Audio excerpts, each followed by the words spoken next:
ibadah sekolah minggu kita ya. Kita siapkan hati kita, telinga kita, pikiran kita untuk kita datang kepada Tuhan. Kita mau angkat pujian. Selamat pagi Bapak. Dengan sikap yang sungguh-sungguh ya, kita mau memuji Tuhan.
Tuhan Yesus, terima kasih hari ini kami boleh kembali beribadah kepada Tuhan.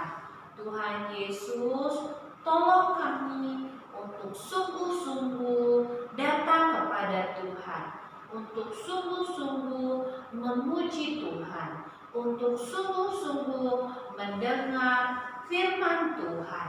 Kami serahkan ibadah kami dari awal sampai akhirnya. Dalam nama Tuhan Yesus kami berdoa. Amin. Nah, anak-anak sudah siap memuji Tuhan? Siapa yang sudah siap memuji Tuhan boleh angkat tangannya. Wah, Kak Kristin juga sudah siap loh untuk memuji Tuhan. Coba sekarang Kak Kristin minta semuanya bangkit berdiri. Nanti ikutin ya gerakan Kak Kristin. Kita mau dengan sukacita memuji Tuhan karena kasih Tuhan senantiasa diberikan kepada kita. Kita nyanyi ya, kasih Allah tak berkesudahan.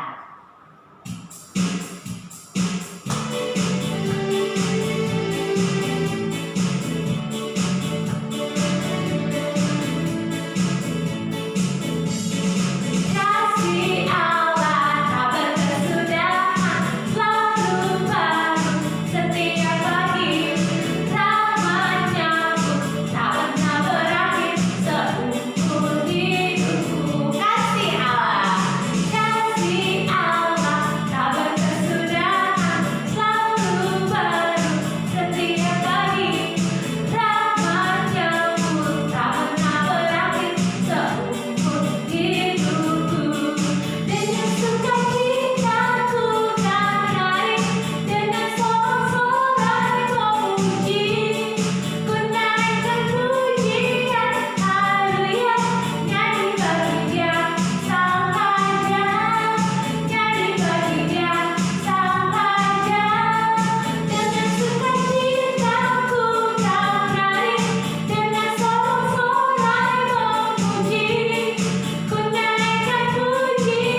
yang mengeluarkan suara saat memuji Tuhan. Sudah ada yang mengikuti gerakannya. Kita memuji Tuhan lagi ya. Kita angkat pujian. Kasih Yesus indah, indah, oh indah. Oke, kamu ikutin gerakannya lagi ya.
Untuk sungguh-sungguh dengarkan firman Tuhan. Namun sebelumnya kita angkat pujian ya. Baca kitab suci, doa tiap hari.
Nah, saatnya kita akan mendengarkan firman Tuhan.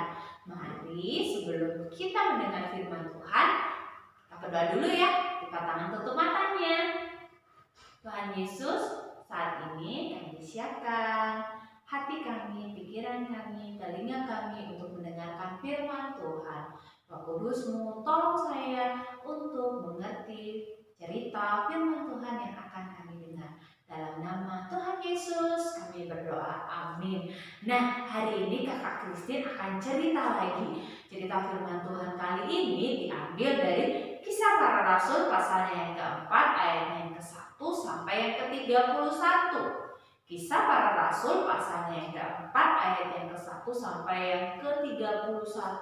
Kak Christine akan cerita tentang murid Tuhan Yesus, yaitu Bapak Petrus dan Bapak Yohanes yang dipenjara. Oh, kenapa Bapak Petrus dan Bapak Yohanes dipenjara? Kita mulai ya ceritanya. Nah, sebelum kita mulai ceritanya, Kak Christine Mau mengingatkan kembali, minggu kemarin Kakak Julita sudah menceritakan tentang Pentakosta, hari pencurahan Roh Kudus, di mana Tuhan Yesus mengirimkan Roh Kudusnya ke atas murid-murid Tuhan Yesus. Nah, di situ murid-murid Tuhan Yesus bisa berbahasa yang lain. Wah, dan juga kemarin dalam cerita Kak Julita diceritakan juga kalau Bapak Petrus, ketika Bapak Petrus menerima Roh Kudus, Bapak Petrus bisa bersaksi, bisa menceritakan tentang Tuhan Yesus kepada orang banyak, sehingga orang banyak tadi tuh menjadi percaya kepada Tuhan Yesus. Nah, kemudian Bapak Petrus juga melakukan mukjizat yang dilakukan Bapak Petrus bisa menyembuhkan orang yang lumpuh dalam nama Tuhan Yesus. Akhirnya orang lumpuh ini menjadi sembuh, bisa berjalan lagi. Hebat sekali ya kuasa Tuhan Yesus ya.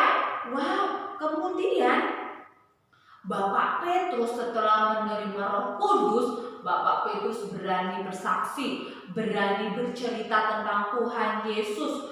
Wah, banyak sekali loh orang-orang yang dibuat percaya karena kesaksian Bapak Petrus. Ada 5.000 orang lagi nih yang percaya kepada Tuhan Yesus. Tapi di antara orang yang banyak ini ada juga loh orang yang tidak suka kalau Bapak Petrus menceritakan tentang Tuhan Yesus. Orang yang tidak suka itu adalah para imam-imam, para orang Saduki, para pengawal, kepala pengawal. Mereka tidak suka kalau Bapak Petrus menceritakan tentang Tuhan Yesus kepada orang banyak. Nah, kemudian karena mereka tidak suka kepada Bapak Petrus yang menceritakan tentang Tuhan Yesus, akhirnya nih Bapak Petrus dan Bapak Yohanes yang menemani Bapak Petrus dimasukkan ke dalam penjara. Kamu harus dihukum karena kamu sudah menceritakan tentang Tuhan Yesus. Mereka marah sekali. Akhirnya mereka memenjarakan Bapak Petrus dan Bapak Yohanes. Nah, walaupun Bapak Petrus dan Bapak Yohanes di dalam penjara, mereka tidak takut. Mereka berani karena ada Roh Kudus yang menyertai Bapak Petrus dan Bapak Yohanes. Wah, kemudian keesokan harinya Bapak Petrus dan Bapak Yohanes dibawa ke pengadilan. Kemudian para pemimpin Yahudi yang tadi tidak suka tuh terhadap Bapak Petrus sama Bapak Yohanes bertanya, mengadakan sidang. Mereka bertanya kepada Bapak Petrus, Bapak Petrus, kamu menyembuhkan orang yang sakit itu dengan kuasanya siapa? Kemudian Bapak Petrus dengan berani, aku menyembuhkan orang yang sakit dalam nama Tuhan Yesus. Wah, iya betul, hanya dalam nama Tuhan Yesus orang yang lumpuh tadi bisa sembuh loh. Wah, akhirnya semakin marahlah orang-orang ini karena Bapak Petrus menyembuhkan orang yang sakit ini dalam nama Tuhan Yesus. Kemudian Bapak Petrus mengatakan bahwa hanya Tuhan Yesus yang berkuasa, hanya Tuhan Yesus yang hebat.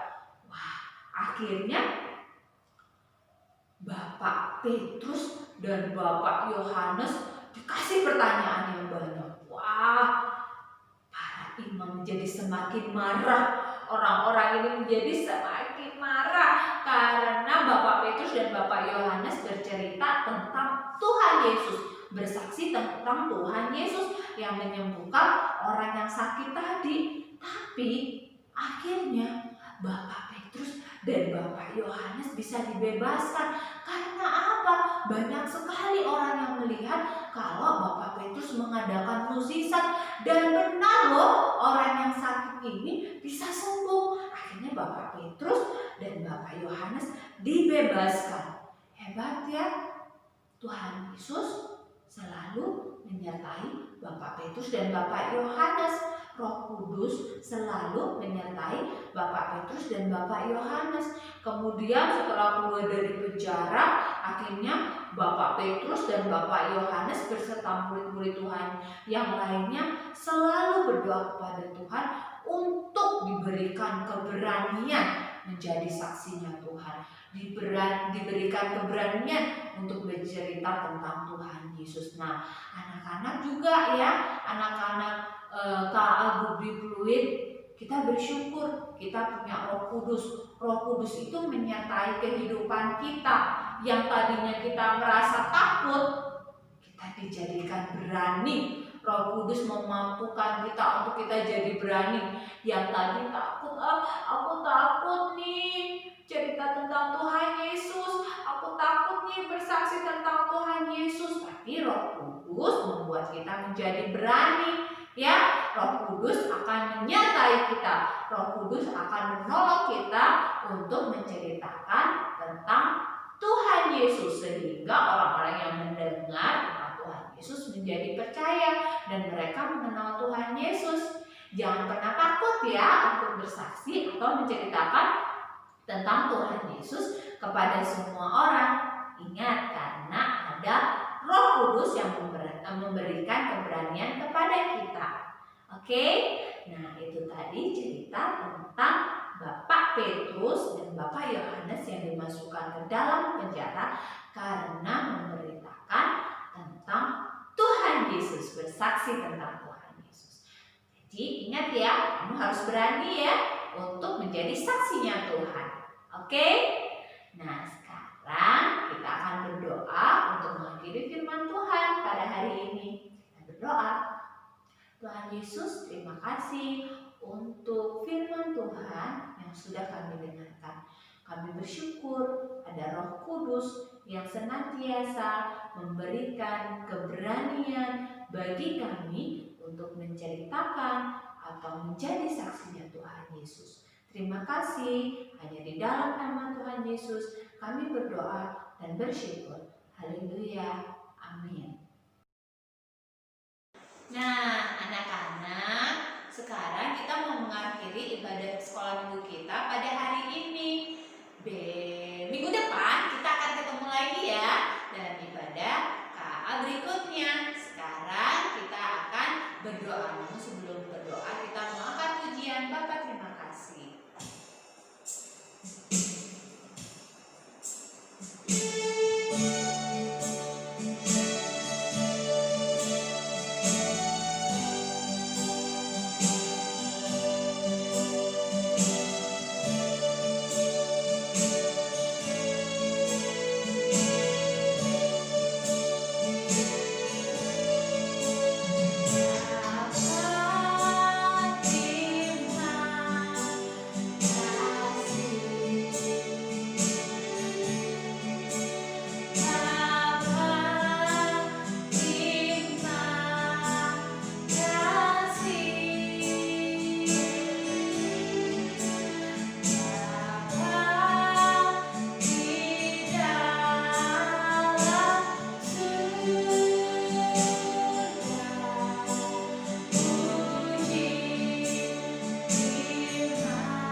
Kiranya berkat Tuhan, kasih Tuhan, penyertaan Tuhan, Tuhan nyatakan dalam kehidupan kami semua. Terima kasih Tuhan, dalam nama Tuhan Yesus kami berdoa dan mengucap syukur. Haleluya, amin. Nah, sampai jumpa lagi anak-anak Budi Pluit. Jangan lupa ya, minggu depan kita akan beribadah lagi. Tuhan Yesus